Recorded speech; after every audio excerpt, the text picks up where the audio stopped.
Assalamualaikum warahmatullahi wabarakatuh. Waalaikumsalam warahmatullahi wabarakatuh. Bapak-bapak, ibu-ibu, saudara-saudara kaum muslimin rahimakumullah. Setiap orang menginginkan kebahagiaan dan tidak seorang pun menginginkan kesengsaraan dalam kehidupan ini. Namun nyatanya tidak setiap orang yang ingin bahagia mengetahui jalan yang harus ditempuhnya untuk sampai kepada kebahagiaan itu. Maka pada kesempatan pertemuan kali ini saya ingin menyampaikan sebuah hadis dari junjungan kita baginda Nabi besar Muhammad sallallahu alaihi wasallam yang termuat dalam kitab Mukhtarul Ahadits An-Nabawiyah, di mana beliau bersabda, arba'un min sa'adatil mar'i. Ada 4 perkara yang merupakan tanda dari orang bahagia.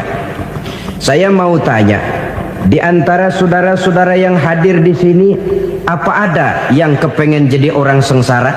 Ya. Seluruhnya tentu ingin mendapatkan kebahagiaan. Maka menurut resep dari Nabi kita, tanda orang bahagia itu 4. Jadi kalau saudara ingin bahagia harus mempunyai 4 perkara ini. Yang pertama, orang bahagia itu kata Nabi, darun wasi'un. Punya rumah biar bagus asal gede. Enak ngaturnya. Daripada sudah punya rumah kecil, adanya di pinggir kali, gubuk, kalau hujan bocor, miring lagi, kiamat. Loh, kalau gitu Islam materialis dong. Hadis ini boleh diartikan dengan makna hakiki, arti yang sebenarnya. Boleh diartikan dengan makna majazi, arti kiasan. Kalau dia diartikan dengan arti kias, maka yang dimaksud darun wasi'un ay qalbun wasi'un. Rumah yang luas tidak lain daripada hati yang lapang. Karena di situ kunci kebahagiaan yang sebenarnya. Walaupun kita cuma tinggal di petak berukuran 2 kali 3 meter, kalau hati kita luas rasanya rumah itu. Tapi biar rumah kita halamannya saja puluhan ribu hektar, ada kolam renangnya, kamar tidurnya tidak lagi terhitung. Kalau hati yang menempati rumah itu sempit, maka akan terasa sempit jugalah rumah itu. Tempat bergantungnya tidak lain adalah hati. Marilah kita mencoba melihat berbagai pandangan orang tentang bahagia ini. Ada orang menyangka bahwa bahagia itu kalau dia mendapatkan harta yang sebanyak-banyaknya. Siapa yang banyak harta, dialah raja. Apa yang dia mau, seluruhnya bisa dibeli. Keamanannya, dia bisa menyewa petugas. Seluruh fasilitas untuk menyenangkan kehidupannya bisa dibeli. Pendeknya, hartalah segala-galanya dalam kehidupan. Sampai ada pepatah mengatakan, innad darahima fil amakini kulliha taksur rijala mahabatan wa jalala. Sesungguhnya harta, dinar, dirham, uang di mana-mana selalu bikin hebat orang yang memilikinya. Coba lihat, orang yang punya duit sama yang enggak punya duit, jangan gaya hidupnya, gaya jalannya aja lain. Wahia lisanun liman arada fasahatan, wahia silahun liman arada qitala. Uang adalah senjata yang paling ampuh bagi orang yang mau pergi perang, dan lidah yang paling fasih bagi orang yang mau bicara. Kalau bicara dengan lidah macet, cobalah bicara dengan harta, lancar. Sampai ada pepatah demikian, segalanya bisa diatur dengan harta. Maka di kalangan orang yang berpandangan semacam itu, seluruh kegiatan hidupnya hanya terfokus kepada bagaimana mengumpulkan harta yang sebanyak-banyaknya. Tidak peduli halal haram, tidak kenal sore pagi siang dan malam, tidak sempat sujud, jauh dari agama, jauh dari kehidupan yang bersifat ruhaniyah, jauh dari Allah dan sebagainya, sampai dalam Al-Quran dikelompokkan dalam kelompok yang dinamakan lumazah. Allazi jama'a malahu wa 'addadah yahsabu anna malahu akhladah. Mereka mengumpul-ngumpulkan harta sebanyak-banyaknya dan menyangka bahwa harta yang banyak itu dapat mengekalkan hidupnya, mengekalkan kekayaannya, mengekalkan kebahagiaannya. Saudara hadirin yang berbahagia, kalau pandangan hidup ini benar, artinya kalau harta memang merupakan satu-satunya hal yang dapat membuat orang bahagia, tentu di rumah mewah tidak akan pernah ada tangis derita. Tentu di satu tempat di mana fasilitas hidup serba menunjang tidak ada yang namanya penderitaan. Tapi suka dan duka, sedih dan gembira, senyum dan tawa adalah milik setiap orang, baik dia punya harta maupun dia tidak punya harta. Nyatalah bahwa harta semata-mata bukan merupakan jaminan bahwa orang akan bahagia. Walaupun tanpa harta orang sulit untuk bahagia. Saya mau cerita, ada orang super kaya, namanya Aristotle Onesimus, raja tanker Yunani. Dia punya kapal tanker saja konon sampai 11 banyaknya. Punya perusahaan penerbangan yang disebut Olympic Airlines, punya hotel di berbagai kota besar di dunia ini, sejak dari New York, London, Paris, Rome dan sebagainya. Bahkan punya pulau yang dia namakan Pulau Scorpio. Ini kan namanya sudah kaya nggak tanggung-tanggung, punya pulau. Nah, dia punya 2 orang anak, yang satu laki-laki namanya Alexander, yang satu perempuan namanya Maria Onesimus. Seluruh harapannya tertumpah kepada anak lakinya Alexander ini, yang akan meneruskan usahanya, meneruskan kekayaannya, meneruskan dinastinya. Apa yang terjadi?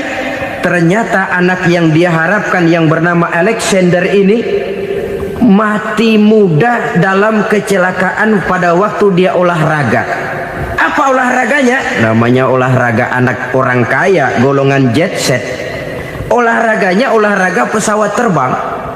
Jatuh, ya nggak kapungut, habis mati. Tinggal satu anak perempuannya, Maria Onesimus. Tapi anak perempuan ini juga malah urakan. Terakhir dia pacaran, bahkan kemudian kawin sama orang Rusia. Rupanya Aristotle Onesimus ini broken. Kekayaannya yang berlimpah ruah, perusahaannya yang begitu banyak, siapa yang akan meneruskan? Siapa yang akan menggantikan? Sampai kemudian dia mengurung diri di Pulau Scorpio dan mati di sana secara mengenaskan. Seorang multi jutawan, seorang yang super kaya, mati menyendiri di pulau sepi. Ibarat kata pepatah, anak ayam mati di lumbung. Bukan kekurangan makanan, keurugan makanan. Begitu kehidupan Aristotle Onesimus. Dan banyak orang-orang yang sudah demikian kaya sampai dibingungkan oleh kekayaannya sendiri. Telusurilah kehidupan David Rockefeller misalnya, Henry Ford misalnya, Adnan Khashoggi misalnya. Multi jutawan yang kadang-kadang dibuat keder oleh kekayaannya sendiri. Pantas ketika Imam Ali ditawarkan orang, "Ya Ali, kalau kepadamu disuruh pilih ilmu atau harta, kau pilih mana?" Ya jelas pilih ilmu dong. Kenapa? Pertama, ilmu kalau kita berikan kepada orang lain tambah. Tapi harta kalau kita berikan kepada orang lain kurang. Saudara punya uang 10.000, dibagi orang 5.000, jelas uang saudara berkurang. Tapi saudara punya ilmu, diberikan kepada orang lain bisa, saudara pun makin mantap. Tidak lantas jadi bodoh karena ngajarin orang. Saudara bisa Fatihah lalu mengajarkan orang Fatihah, orang bisa, saudara pun makin hafal. Tidak lantas setelah diajarin orang ilmunya hilang. Begitu datang dia minta orang, tolong ajarin saya Fatihah, udah habis, nggak ada.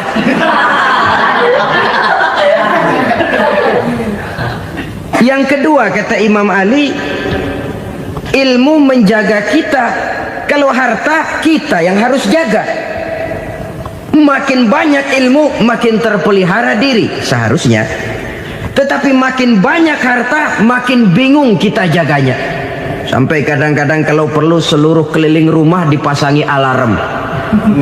Belum cukup disewakan anjing besar-besar, pasang di depan pintu, awas anjing galak. Masih belum cukup juga, cari centeng tukang-tukang kepruk jaga rumah. Masih terasa belum aman, padahal rumahnya dikelilingi tembok besar. Di balik tembok ada pintu-pintunya tebal. Di balik pintu itu terbuka masuk kamar, kamar pun ada pintunya, pintunya pun kuat.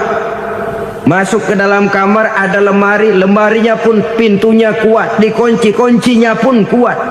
Tapi terhadap seluruhnya yang timbul cuma sekedar was-was saja. Kesimpulannya sekali lagi, tanpa harta orang memang sulit untuk bahagia. Tapi harta semata-mata tidak merupakan jaminan orang akan bahagia. Dengan hati yang luas, itu modal utama untuk mencapai kebahagiaan hidup. Orang yang hatinya luas, saudara-saudara, punya hati yang lapang, melihat kenyataan hidup ini, dia bersyukur senantiasa kepada Allah. Lantas tidak timbul hasud dan iri hatinya. Oleh karena itu jiwanya selalu lapang. Kalau tidak, cupik hati namanya, dangkal pandangan, tidak senang melihat orang lain dapat nikmat, dan itu sering dijadikan contoh. Kalau orang yang lapang dada, dia lihat tetangganya beli TV baru, dia berkata, alhamdulillah ya, tetangga kita beli TV, mudah-mudahan kita bisa ikut nonton.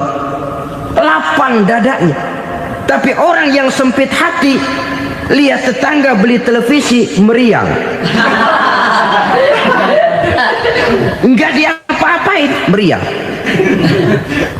Besoknya dengar tetangga beli motor, makin sakit, ke rumah sakit. Lalu di rumah sakit dengar tetangganya beli mobil, mati. Disiksa oleh perasaannya sendiri. Orang kalau hati sudah sempit dalam hidup, kemanapun dia pergi, sempit rasanya medan kehidupannya. Kemudian kita melihat juga ada orang yang menilai bahwa bahagia itu katanya kalau punya kedudukan yang tinggi, pangkat yang agung, wibawa yang besar. Mungkin betul, tapi mungkin juga tidak. Bergantung kepada hati orang yang punya pangkat itu. Sama dengan harta tadi. Harta akan membawa bahagia kalau dia jatuh ke tangan orang yang berhati lapang. Tapi harta akan jadi bencana kalau jatuh ke tangan hati orang yang sempit. Pangkat akan membawa bahaya kalau jatuh di tangan hati orang yang sempit. Lebih dari itu, kenyataan mengajarkan kepada kita bahwa ternyata pangkat dan jabatan tidak selamanya memberikan kebahagiaan dalam kehidupan. Bahkan resikonya kelewat besar. Beberapa bukti kita bisa ambil dari para pemimpin dunia yang menjadi korban lantaran pangkat dan jabatan yang disandangnya. Saudara ingat Presiden Abraham Lincoln dan John Kennedy dari Amerika? Dibunuh orang. Park Chung-hee dari Korea Selatan, Ziaur Rahman dari Bangladesh, Anwar Sadat dari Mesir, terakhir Indira Gandhi dari India, menjadi korban dari pangkat dan jabatan yang disandangnya dari orang-orang yang tidak senang dia memegang jabatan itu. Dia akan mudah mengundang bencana. Sehingga pantas kalau seorang presiden terkemuka Amerika, Harry Truman namanya, dia mengatakan jabatan presiden itu, kata dia, seperti orang nunggang macan, naik macan. Harus kita taiki, kalau enggak dia bakal nerekam kita, ngeri katanya. Adapun orang yang hatinya lapang, kalau dia menerima pangkat dan jabatan, dianggapnya itu satu kesempatan untuk berbuat baik. Tapi orang yang berhati sempit menerima pangkat dan jabatan, bukan kadang-kadang menerima, malah berusaha setengah mati mencapai dengan segala cara. Kalau perlu jilat atas, jilat atas. Jadi golongan sumuhun dawu. Jadi kelompok kulon nuwun, yes sir, yang kerjanya cuma oke bos. Kalau perlu jilat atas, jilat atas. Kalau perlu injak yang bawah, injak yang bawah. Perlu sikut kiri kanan, sikut kiri kanan. Yang penting pangkat dapat, jabatan dapat. Orang yang semacam ini, kalau sudah mempunyai pangkat dan jabatan, biasanya dia tidak menganggap itu sebagai amanah, tidak menganggap sebagai kesempatan berbuat baik, tapi malah kesempatan untuk memperturutkan hawa nafsunya yang dilatar belakangi oleh kesempitan hatinya tadi. Apalagi kalau orang memperoleh pangkat karena banyak mengeluarkan uang. Seakan-akan pangkat dan jabatan itu sekarang macam proyek, pakai tender. Siapa yang berani bayar segini naik, nggak berani minggir. Padahal logikanya, kalau orang mencapai satu jabatan karena banyak mengeluarkan uang, hampir bisa dipastikan bahwa setelah jabatan itu dia pegang, langkah pertama yang akan dilakukannya ialah berusaha bagaimana uang yang dia keluarkan supaya kembali. Ya paling kurang pulang modal dulu dong.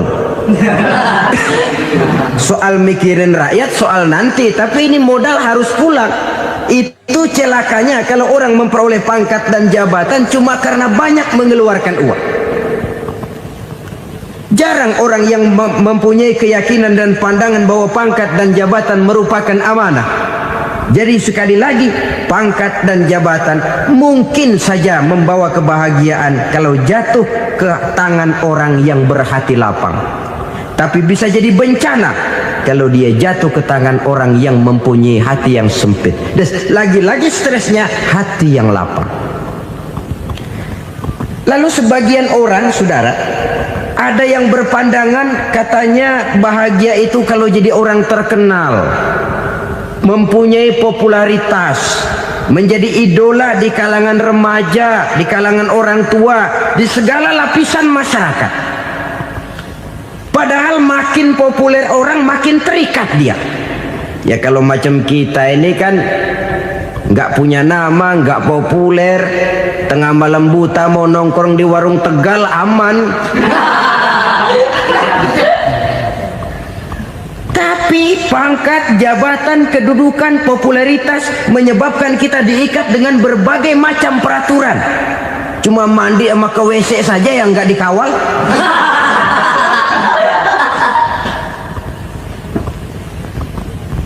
Benarkah popularitas, ketenaran membawa kebahagiaan? Mungkin ya, tapi mungkin juga tidak. Kenapa? Banyak orang-orang populer yang mengakhiri hidupnya secara tragis. Kita ambil beberapa nama. Di Amerika tahun 60-an ada bintang seksi paling terkenal yang dijuluki seks bom. Bom seks.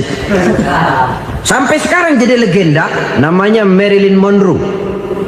Singkatan double-nya itu inisialnya MM, Marilyn Monroe. Terkenal top sampai dia mati tahun 62, namanya sekarang masih saja dibicarakan orang. Kenapa dia bunuh diri? Tidak punya hartakah dia? Banyak. Kurang populerkah dia? Seluruh dunia mengenalnya. Sejak rakyat kecil sampai pejabat tinggi dia punya hubungan. Kenapa? Jenuh. Dia terlahir dalam keadaan yatim. Setelah itu tidak lama dia berangkat remaja, ibunya meninggal. Pindah dari wanita asuh ke wanita asuh sampai 12 orang ibu angkatnya. Dan kekecewaan yang paling parah, setiap laki-laki yang dekat dengannya hanya seperti kapal berlabuh. Datang dan pergi silih berganti. Padahal dia merindukan seseorang yang bisa melindungi hidupnya. Dia rindukan itu dan dia tidak pernah menemukan. Itu yang akhirnya menyebabkan dia minum pil tidur kelewat dosis, minum obat tidur kebanyakan, ya tidur terus sampai sekarang.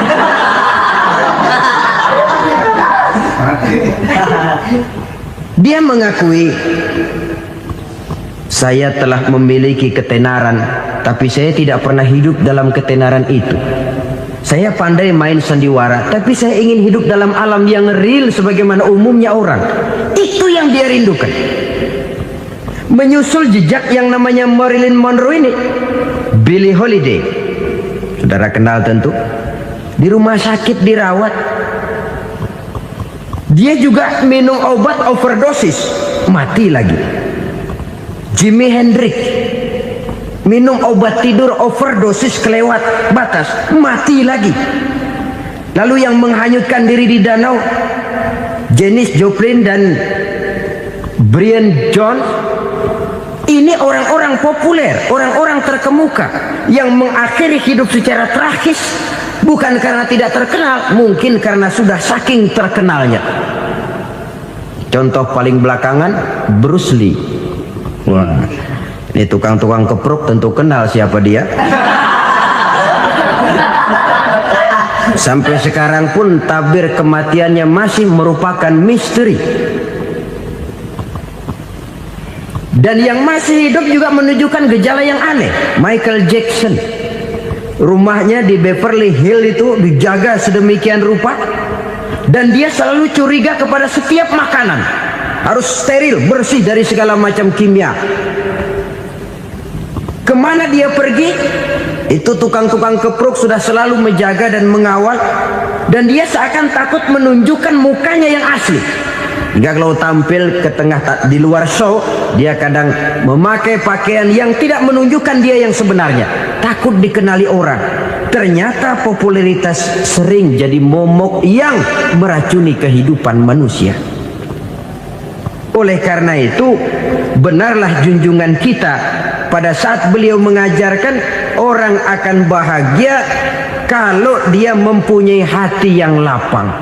Nah, sekarang masalahnya untuk mendapatkan hati yang lapang, caranya bagaimana? Kita kembali kepada konsep Quran. Allah mengajarkan, ala inna bi dzikrillahi tatmainnul qulub. Ketahuilah bahwa dengan banyak mengingat Allah, hati akan tenang, jiwa akan lapang. Dengan kata lain, dekat dengan agama, merasakan kehadiran Allah dekat dalam hidup. Itu muara pertama untuk mencapai hati yang lapang. Ala inna bi dzikrillahi tatmainnul qulub. Jangan macam orang sekarang ingin mendapatkan ketenangan lalu tapak di puncak gunung, di gua-gua, di tempat sepi. Iyalah kalau nggak ada ular. Kalau tergigit ular berbisa, ketenangan belum, mati jelas itu. Islam positif untuk mendapatkan ketenangan. Ala inna bi dzikrillahi tatmainnul qulubi. Bahwa ketahuilah bahwa dengan banyak mengingat Allah, hati akan tenang, jiwa akan lapang, nuansa pikiran akan luas. Karena yang namanya bahagia ada dimanapun manusia berada. Di kampung ada bahagia, di kota ada bahagia, di ngarai, di lembah, di gunung, di hutan, di lautan, di angkasa luar, dimanapun bahagia itu ada kalau kita bermodalkan hati yang lapang ini. Dan hati akan lapang kalau kita dekat dengan agama. Dekat dengan harta buat sementara hati mungkin tenang, tapi ketenangan yang relatif dan temporer. Apalagi orang tiap kali tambah harta, tiap kali tambah rencana. Itu wajar. Mungkin sebelumnya saudara berpikir, kalau punya duit 5.000 enak nih. Begitu punya duit 5.000, aduh sayang kalau 10.000 aja. Tiap kali tambah harta, tiap kali lain rencana. Makin banyak rencana, makin menjauhkan kita dari yang namanya ketenangan. Padahal ketenangan merupakan unsur utama untuk mencapai bahagia. Dan ketenangan itu bermuara dalam hati manusia. Tengoklah kehidupan ini. Orang yang banyak harta dengan orang miskin, Berbedakah rasa sakit yang mereka tanggungkan? Rasanya tidak. Walaupun si kaya tidur di kasur empuk berselimutkan sutra mahal, sementara si miskin meringkuk di balai bambu yang keras dan kasar. Apabila maut datang, dia juga tidak pernah pilih bulu. Maut datang menjemput si kaya di singgasana keemasannya, dikelilingi oleh para pengasuh, dayang dan idang serta para pengawal. Dan maut pun datang menjemput si miskin papa sehingga ia tergelepar di tepian jalan. Kedua-duanya bernama mati. Kalau nyata bahwa sakit yang ditanggung si kaya tidak beda dengan sakit yang ditanggung si miskin, bukan harta semata yang membuat orang bahagia.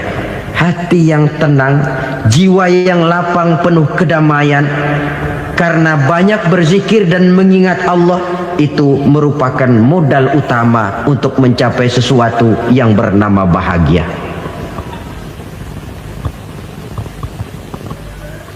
Saudara hadirin yang saya hormati, inilah yang pertama dari 4 ciri yang digambarkan oleh Nabi tentang tanda-tanda orang bahagia. Dan harus berangkat dari yang pertama ini, hati yang lapang.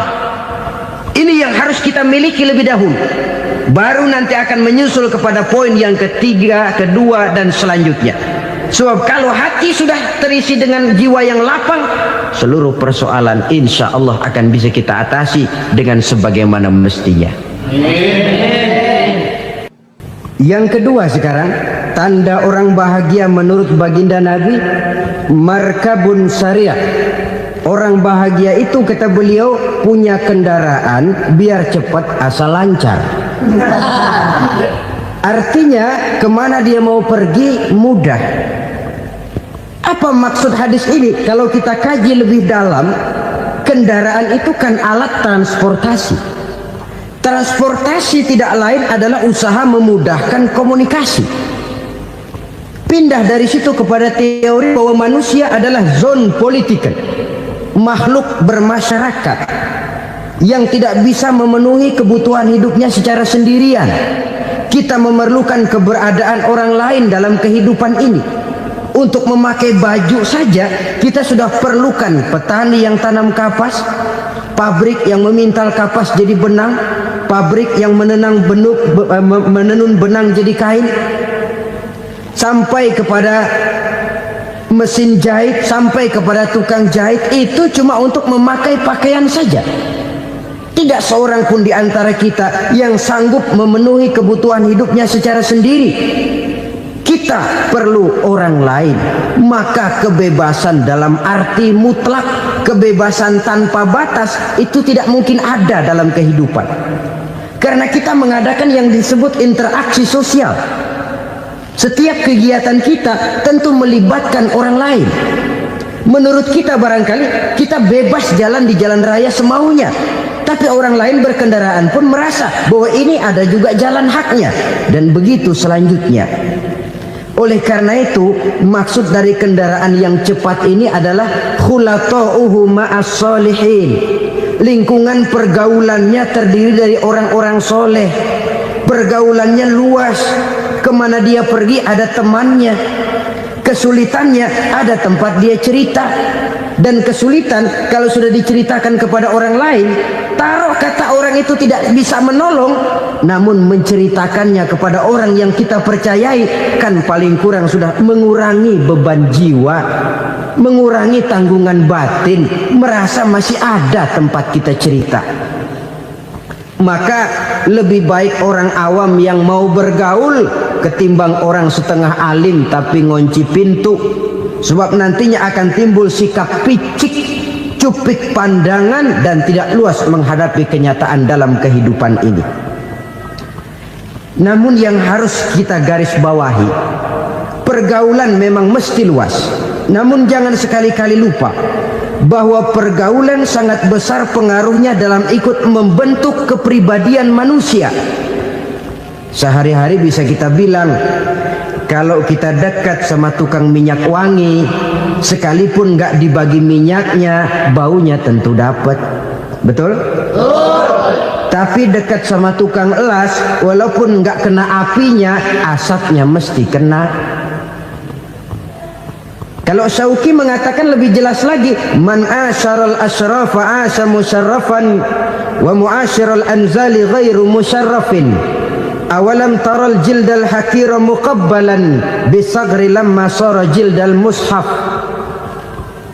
Siapa yang bergaul dengan orang mulia, dia bakal ikut menjadi mulia. Tapi siapa yang berteman dengan orang hina, dia tidak bakal ikut menjadi mulia. Tidakkah kau lihat, kata Syauqi, kulit kambing yang hina pun dicium orang ketika menjadi kantong Quran. Kulit kambing hina, kalau dia sendirian gak ada yang mau cium. Tapi begitu dia bergaul dengan Quran, menjadi kantong Quran, dipakein minyak wangi, ditaruh di tempat yang tinggi, mau diambil dicium dulu, dibawa dengan penuh hormat dan hati-hati. Kulit kambing yang hina lantaran berteman dengan Quran, numpang mujur. Tapi coba lihat kalau kulit kambing berteman dengan kayu, jadi beduk, habis. Zohor dikemplang, asar dipukul. Itu pun sedikit saja, cuma salah milih teman. Yang temannya Quran dihormati orang, yang temannya kayu lantaran jadi beduk, gelap-gelap subuh orang udah kemplangin.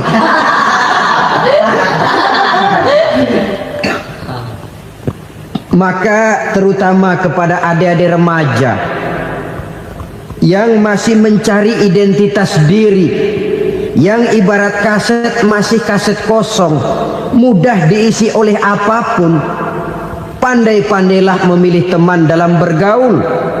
Karena banyak orang yang tadinya baik-baik, ketika terseret dalam pergaulan dengan orang yang tidak baik, kebaikannya menjadi lentur dan luntur.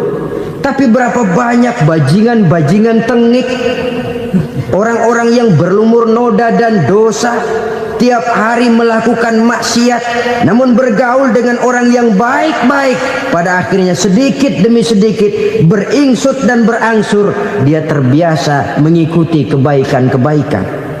Saya tekankan ini kepada remaja karena mereka masih mencari identitas diri. Apa yang mereka lihat mereka mau, apa yang mereka dengar mereka ingin tahu. Coba lihat kehidupan remaja. Pulang nonton film Rambo, pengen jadi Rambo, gagah, maunya belekai melulu. Pulang nonton film Superman, pengen bisa terbang. Pulang nonton India, nyanyi melulu. Wajar, mereka masih mencari identitas diri. Saya ini sebenarnya siapa? Lingkungan, pergaulan akan membentuk itu. Karena itu pandai-pandailah bergaul, karena ia sangat besar pengaruhnya dalam ikut membentuk kepribadian manusia. Apalagi sifat yang jelek lebih cepat menularnya ketimbang sifat yang baik. Sifat yang baik, watak yang soleh itu lambat sekali untuk menular. Tapi yang tidak baik, kan prosesnya mah kalau remaja biasanya mula-mula dengar. Karena dengar lalu pengen tahu. Karena pengen tahu lalu ngeliatin. Begitu ngeliatin kan pengen nyobain. Setelah nyobain ketagihan. Nah, ini prosesnya. Yang namanya ganja, morfin, narkotik awalnya kan begitu. Mula-mula dengar katanya kalau sudah fly to the sky, sudah melayang ke langit katanya, disitulah puncak kebahagiaan. Mulanya cuma dengar. Karena dengar pengen tahu. Karena pengen tahu lalu ngeliat, kumpul sama orang yang suka ngeganja. Setelah ngeliat, nah pengen ngerasain. Begitu ngerasain enak juga, ketagihan. Kalau sudah ketagihan jadi penyakit kronis, bisa merembet kepada yang lain. Iya, kalau orang tuanya mampu untuk beli morfin, beli ganja. Kalau tidak kan pikirannya ngayap, jemuran siapa ya gue sabet. Timbullah perbuatan-perbuatan negatif yang bermula dari salah pergaulan. Apalagi buat adik-adik remaja yang tinggal di kota-kota besar, yang pengaruh budaya, pengaruh kesenian, pengaruh struktur kehidupan yang nampak makin individualistis, di mana persaingan tajam, tensi ekonomi tinggi, orang mudah mengalami stres. Pandai-pandailah dalam bergaul, sekali lagi, karena ia sangat besar pengaruhnya dalam ikut membentuk kepribadian manusia. Orang bahagia punya kendaraan yang cepat, artinya punya pergaulan yang luas, dan lingkungan pergaulannya terdiri dari orang-orang yang soleh. Kemana dia pergi ada teman, kesulitannya ada tempat dia cerita. Tapi kalau sudah menyendiri, hidup sendiri, kesulitan dipikiri sendiri, bisa mati belum waktunya. Tidak ada tempat berbagi rasa, tidak ada tempat bercerita, tidak ada tempat mengurangi beban dalam kehidupan.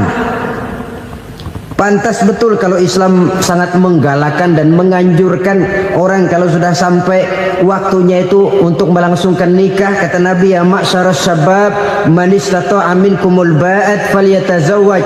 Hai para pemuda, kalau sudah mampu memberi nafkah, kawinlah, nikahlah kamu. Kenapa? Sudah ada teman hidup, tempat berbagi rasa.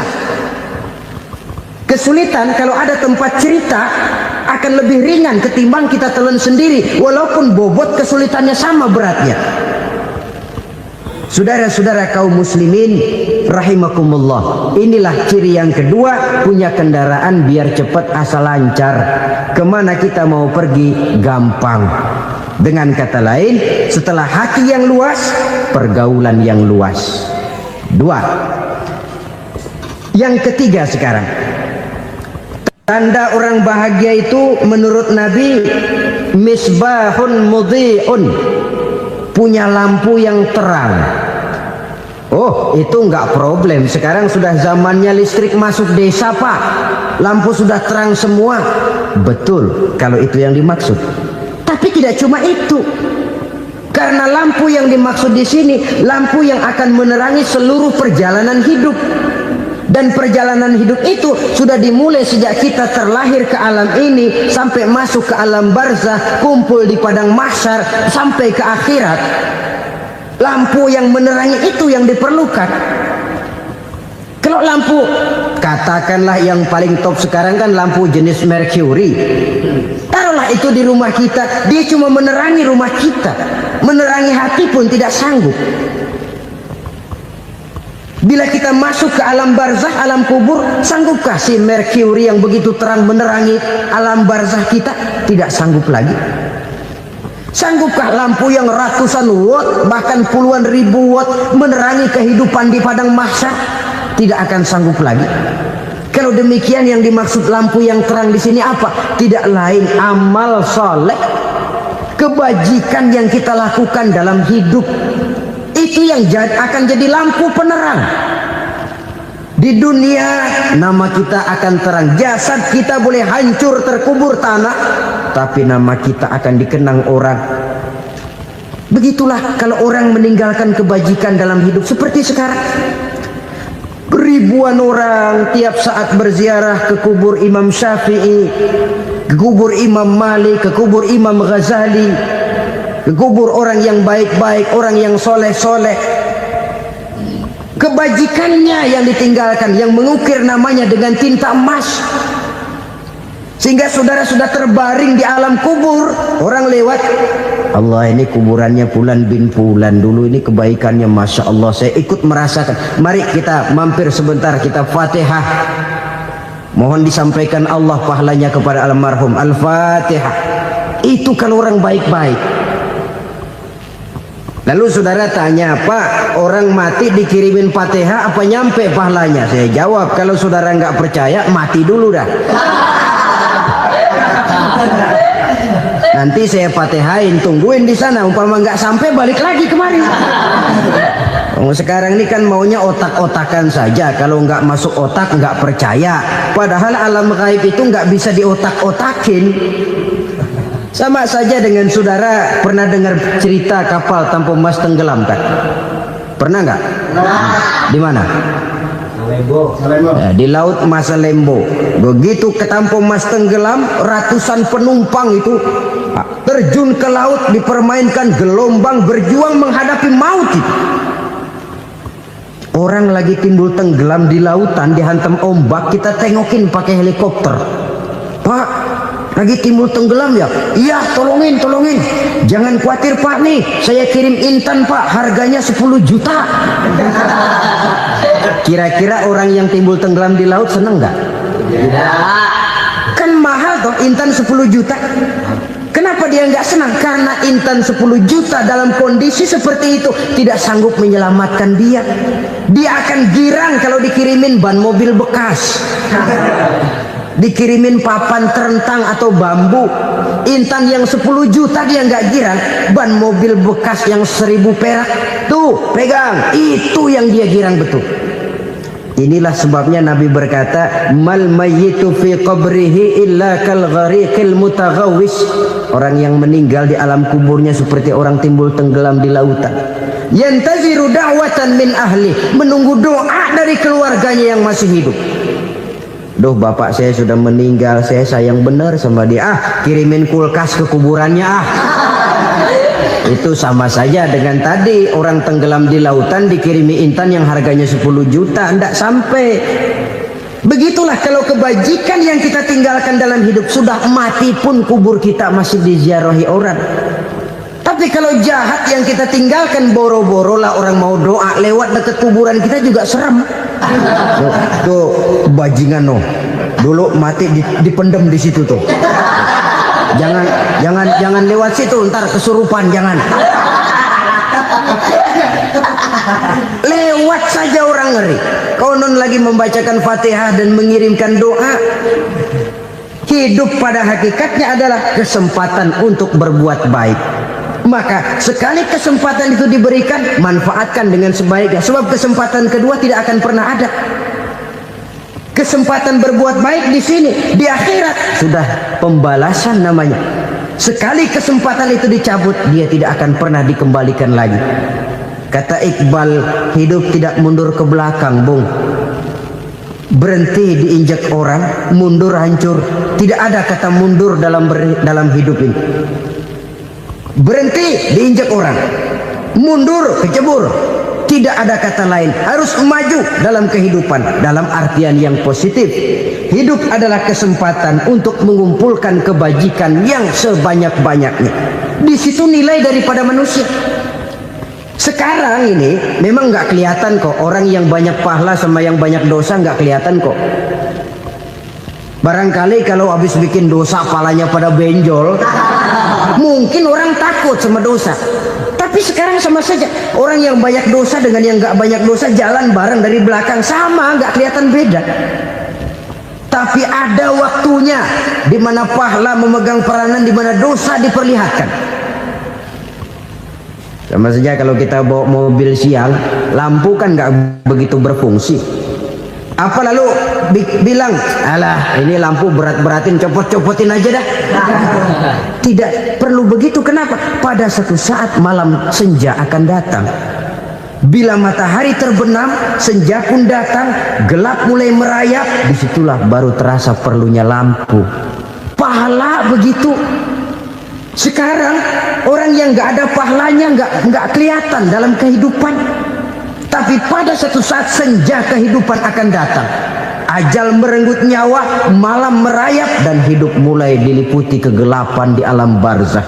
Dikala itu kalau nggak punya lampu, alangkah malangnya kita. Sebab amal yang baik, kata Nabi, di alam barzah itu akan diciptakan menjadi perempuan yang cantik menemani kita. Amal yang jahat akan menjadi orang yang paling jelek nemenin kita. Udah di tempat gelap yang nemenin jelek.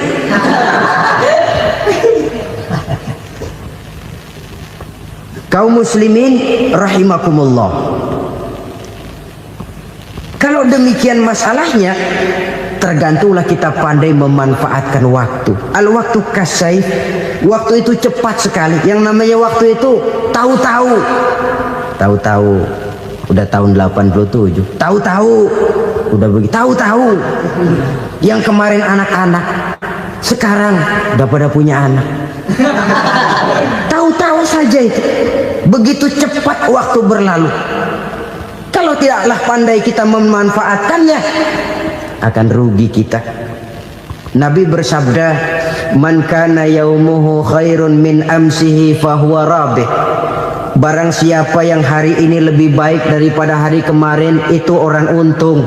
Hari ini lebih baik daripada kemarin. Bulan ini lebih baik dari bulan kemarin. Tahun ini lebih baik dari tahun kemarin. Itu orang yang beruntung. Tahun kemarin sembahyangnya maghrib doang, sekarang udah tambah isya. Tahun kemarin cuman Idul Fitri aja ngancem bener, sekarang udah tambah Jumat, lalu tambah lagi maghrib, tambah lagi isya, dan selanjutnya. Hari ini lebih baik daripada kemarin, itu orang yang beruntung. Wa man kana yaumuhu mithlu amsihi fahuwa khasir. Lalu barang siapa yang hari ini sama saja dengan hari kemarin, itu orang rugi. Hari ini sama dengan kemarin, rugi itu. Bulan ini begitu, bulan kemarin begitu, tahun ini begitu, tahun lalu juga begitu. Rugi itu orang. Rugi apa? Rugi umur. Umur tambah, amalan gak pernah tambah. Dan saya pikir lebih merupakan azab ketimbang nikmat kalau orang dikasih panjang umur cuma untuk numpuk dosa. Mending mana? Panjang umur banyak dosa sama pendek umur dikit dosa? Mending mana? Mending mana? Ya, paling mending tentu panjang umur banyak pahala. Tapi kalau tidak, sekali lagi, lebih merupakan azab ketimbang nikmat kalau orang diberikan panjang umur tapi cuma untuk sekedar menumpuk dosa. Kehilangan kesadaran bahwa dunia bukan terminal akhir dari satu perjalanan. Dia cuma halte di mana kita berhenti sebentar untuk menuju kepada terminal yang hakiki. Saudara-saudara kaum muslimin rahimakumullah, inilah lampu yang akan menerangi kehidupan. Amal yang kita lakukan di dalam kehidupan. Jadi yang dimaksud dengan lampu yang terang, kebajikan yang kita kerjakan dalam hidup. Nah, setiap orang di awal tadi saya bilang ingin bahagia. Bahagia itu kan hakikatnya kumpulan senang dan selamat. Senang, selamat. Apa bedanya? Senang tapi tidak selamat, nggak bahagia. Selamat tapi nggak senang, nggak bahagia orang. Contoh, kalau orang korupsi, duitnya banyak, senang dia, tapi keselamatannya. Ada tentara baris di samping rumahnya udah bingung, padahal tentara latihan. Tentara cuma latihan, dia bingung. Senang, tapi karena keselamatannya tidak terjamin, dia tidak bahagia. Sebaliknya pegawai negeri jujur benar, cuma segaji-gajinya, selamat nggak korupsi tapi melarat, ya nggak bahagia juga, kurang senang.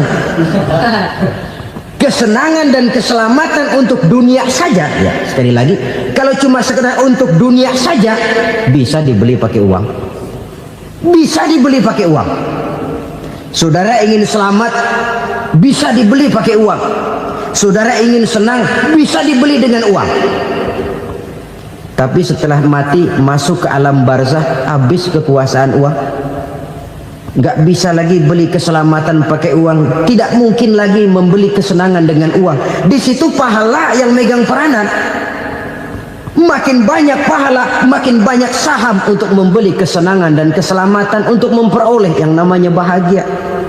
Dan jangan lupa loh, di alam barzah kita nggak sebentar, menunggu datangnya kiamat. Loh iya, kalau kita begitu dikuburin terus kiamat datang, untung. Tapi kalau masih harus 1000, 2000, puluhan ribu tahun yang akan datang, dalam satu penantian yang begitu lama, tanpa saham untuk memperoleh kebahagiaan, satu kemalangan yang tidak ada pernah putus-putusnya. Janganlah tergelincir oleh kebahagiaan sebentar yang menipu dengan mengorbankan kebahagiaan hakiki yang berjangka panjang. Apa artinya senyum sejenak kalau harus ditebus dengan tangis seumur hidup? Biarlah kita minum jamu, pahit memang, getir memang, tapi kan besok badan sehat. Daripada sekarang minum sirup, manis memang, enak memang, tapi bibir pada jontor besoknya. Sirawan, batuk, nggak karu-karuan. Banyak orang tertipu oleh kesenangan yang sebentar, Padahal laisa kullu ma yalma'u zahaban. Belum tentu semua yang berkilat itu emas. Belum tentu semua yang gemerlap itu intan. Karena itu marilah manfaatkan kesempatan yang diberikan Allah ini untuk mengumpulkan kebajikan yang sebanyak-banyaknya. Yang terakhir sekarang, yang keempat, tanda orang bahagia kata Nabi. Zaujatun salihah. Orang bahagia itu tanda yang keempat kata Nabi, punya istri biar cakep asal taat. Sudah surga itu kita. Cakep taat. Istri kayak gitu, kalau belum mati jangan dikuburin dulu. Sudah cakep taat lagi. Tapi kadang-kadang enggak, udah jelek ngadat melulu. Apa yang mau dipilih? Sebab itu Quran mengatakan istri pakaian untuk suami, suami pakaian untuk istri. Kenapa suami istri diibaratkan pakaian? Alangkah tingginya gaya bahasa Quran ini. Suami istri teman hidup, hidup perjalanan panjang. Sejak kita dalam rahim sudah ada hidup kan di sini. Sampai ke alam dunia, masuk ke alam barzah, kumpul di padang mahsyar, sampai menuju akhirat, itu perjalanan hidup. Carilah istri atau suami teman hidup yang membawa manfaat tidak hanya kehidupan di dunia ini, sampai di alam barzah, sampai di padang mahsyar. Suaminya mungkin meninggal lebih dulu atau istrinya mungkin meninggal lebih dulu, tapi suami atau istri yang masih hidup berbuat kebajikan. Suami saya meninggal, ada hartanya, saya sedekahkan, niat pahala untuk almarhum suami saya. Ini teman hidup, tidak dibatasi dan tidak bisa dipisahkan oleh maut sekalipun. Zohirnya mungkin pisah, badannya mungkin pisah, tapi hatinya, jiwanya, kebersamaannya dalam menghadapi kehidupan. Karena itu saudara-saudara, bahasa Quran indah. Suami istri diibaratkan seperti pakaian. Apa fungsi pakaian? Pertama, pakaian jadi kebanggaan. Artinya suami harus menjadi kebanggaan istri, istri harus jadi kebanggaan suami. Yang kedua, pakaian itu kan fungsinya menutup aurat. Artinya sesama suami istri harus saling menjaga kekurangan masing-masing. Jangan malah sesama suami istri saling membongkar rahasia dan aibnya sendiri-sendiri. Istrinya diceritain jeleknya di mana-mana, atau suaminya dibongkar rahasianya di pasar umum. Itu sudah tidak lagi berfungsi sebagai pakaian. Kenapa semua ini diperlukan? Karena kita menyadari bangsa yang baik terdiri dari masyarakat yang baik. Masyarakat yang baik merupakan susunan dari warga yang baik. Warga yang baik adalah terdiri dari rumah tangga yang baik. Dan rumah tangga yang baik merupakan susunan dari pribadi yang baik. Dari situ langkah dimulai. Membangun satu bangsa yang baik diawali dengan membangun rumah tangga yang baik, dengan menciptakan pribadi-pribadi yang baik. Sehingga dari sini diharapkan berkembanglah nilai-nilai kebaikan. Orang akan bahagia mempunyai istri yang soleh. Kenapa? Tidak ada seorang suami bisa sukses jadi apapun dia, apapun profesinya, dokterkah, kiaikah, mubalikah, petanikah, pengusahakah, pejabat tinggikah. Tidak ada seorang suami yang bisa sukses tanpa peran serta istrinya. Walaupun memang peranan itu tidak begitu kelihatan, tapi sangat menentukan. Karena itu, saudara hadirin yang saya hormati, Islam sangat menghargai kaum wanita, memberikan kedudukan yang tinggi sepanjang tidak mematikan kodrat kewanitaannya. Nah, kalau sudah kesuksesan ini diawali dari rumah tangga, karier di masyarakat mudah untuk dikejar. Tapi keberantakan di rumah tangga merupakan kegagalan pertama di tempat lain. Nah, inilah saja yang dapat Al-Fakir sampaikan pada pertemuan kali ini.